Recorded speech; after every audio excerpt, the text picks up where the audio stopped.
Bonjour, c'est Georges, ton professeur de sciences. Bienvenue à la première semaine, le premier vidéo pour le cours SE. Fait qu'on est la semaine du 11 mai et c'est sur le pH. Alors, tu n'as pas besoin de prendre ton livre gris, moi, parce que j'imagine qu'il y a des élèves qui ne l'ont pas. Donc, tu peux prendre une feuille mobile, puis fais pause, puis va chercher ta feuille, tes crayons, puis reviens. Alors, c'est quoi le pH? Bien, le pH, c'est l'acidité d'une solution. Ça veut dire quoi pH? Ça veut dire P pour potentiel. Puis le H, mais tu le connais déjà, c'est un élément du tableau périodique, ça veut dire hydrogène. Fait que c'est pour regarder la quantité, la concentration des ions hydrogène. Tu te rappelles déjà, c'est quoi un ion? Je sais pas, on a vu ça, les liaisons covalentes, les liaisons ioniques. Les liaisons ioniques, c'est un métal avec un non-métal. Alors, c'est quoi?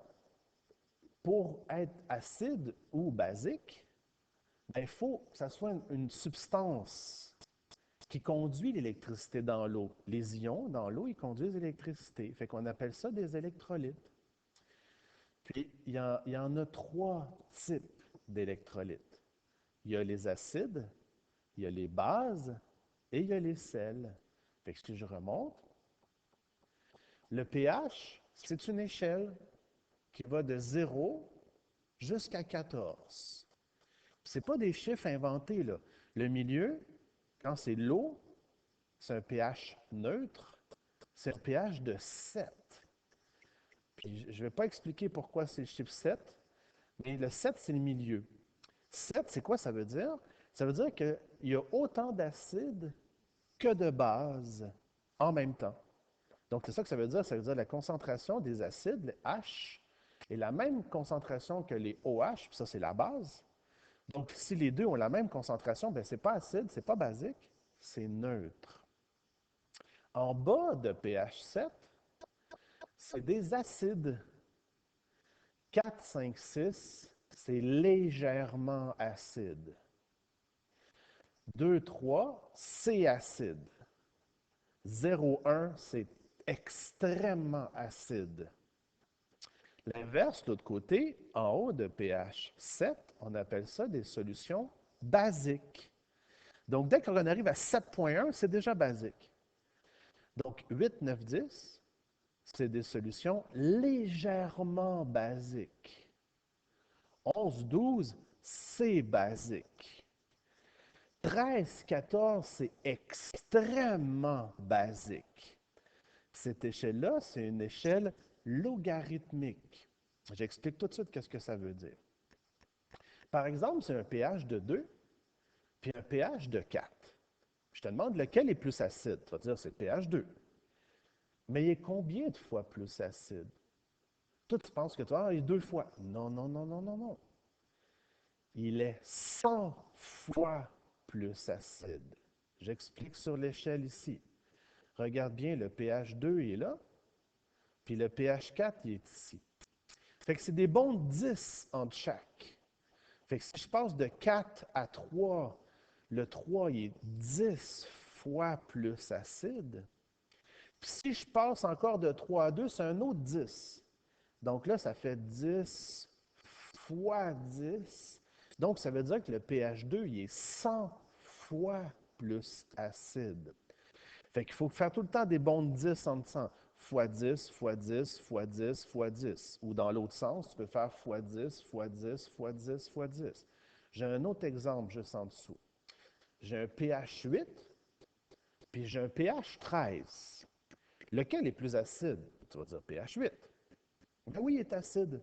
Même, monsieur, il est basique, oui, mais pH 8, pardon, contient de l'acide. Il contient plus de base, mais il est acide il contient de l'acide quand même. Même à pH 7, ce que j'ai dit tout à l'heure, à pH 7, c'est acide, c'est basique. Les deux, ils sont pareils, ils ont la même concentration, donc ils se neutralisent. Fait que je te demande, le pH 8, il est combien de fois plus acide que pH 13? Fait qu'on va faire des bons 10. Fait qu'on part de 13. Fait que de 13 à 12, ça fait 10. Fait que 10 fois 10 fois 10, fois 10, fois 10. Mon Dieu, je recommencerai. Fait que ça fait fois 10. Là, je suis rendu à 100. Là, je suis rendu à 1000. Là, je suis rendu à 10 000. Là, je suis rendu à 100 000. Donc, la réponse c'est pH 8 est 100 000 fois plus acide que le pH 13. C'est ce que ça veut dire. Dernière diapositive. Fait que j'ai quasiment fini déjà pour le pH. Un acide. Comment on fait pour savoir si la substance est acide ou pas?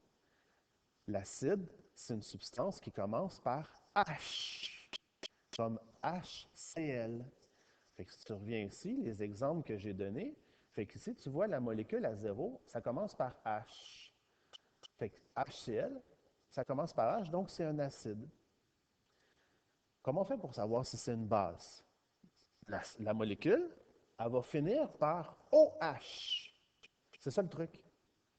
Fait que par exemple, si je reviens ici, puis je te montre ici la dernière, ici, hydroxyde de sodium, c'est NaOH. Donc, comme ça finit par OH, c'est une base. Si c'est ni l'un ni l'autre, si ça ne commence pas par H, puis ça ne finit pas par OH, ben c'est un sel. Comment on fait pour savoir si c'est acide ou basique? C'est sûr qu'on peut utiliser un pH mètre, mais un pH mètre, c'est un appareil qui mesure l'acidité, mais aussi on a le papier tournesol. C'est quoi le papier tournesol? Mais ça vient de la plante. On le fabrique à partir du tournesol, puis ce papier-là, il change de couleur. Fait il va devenir rouge. Fait que je reviens ici. Si le papier tournesol, normalement, le papier tournesol, il y a un genre de vert, pas vert fluo, mais un vert un petit peu jaune.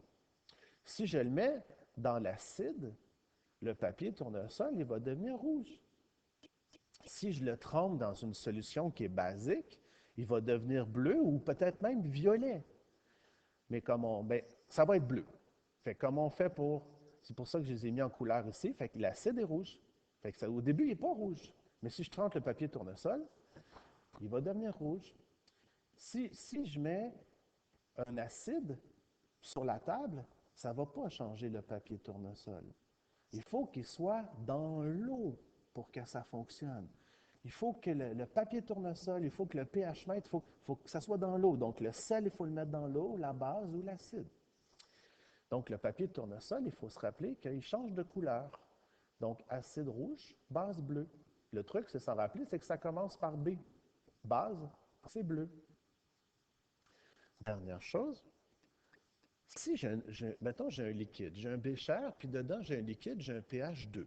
Moi, je mesure. Le papier de tournesol devient rouge. Parfait. Mais qu'est-ce qui va arriver si je fais une expérience, puis j'ajoute une base goutte à goutte dans le pH, dans la solution? Qu'est-ce qui va arriver au pH? Il va monter. Il va devenir basique tranquillement. Il ne va pas devenir basique tout d'un coup pH 10. Il va monter à pH 3. Puis après ça, il va monter à pH 4. Puis à un moment donné, oui, tu vas dépasser le pH 7. Puis là, il va devenir basique. Mais si tu ajoutes goutte à goutte, ça va devenir basique tranquillement. Donc, ça veut dire quoi? Ça veut dire que le pH, il va augmenter. Là, j'aimerais que tu ailles voir l'autre fichier Word que j'ai mis. J'ai mis les exercices, puis j'ai mis les réponses. Puis aussi, dans le fichier Word, j'ai donné des pages que tu peux aller voir aussi, que tu peux lire. Puis, j'aimerais ça te voir demain en Zoom. Je vais faire un Zoom mardi matin, demain, à 10 heures le matin. Je vais être disponible. Puis aussi, dans le fichier Word, je vais mettre le lien pour le Zoom. Alors, c'est déjà terminé pour la première vidéo, la première semaine. Bye bye!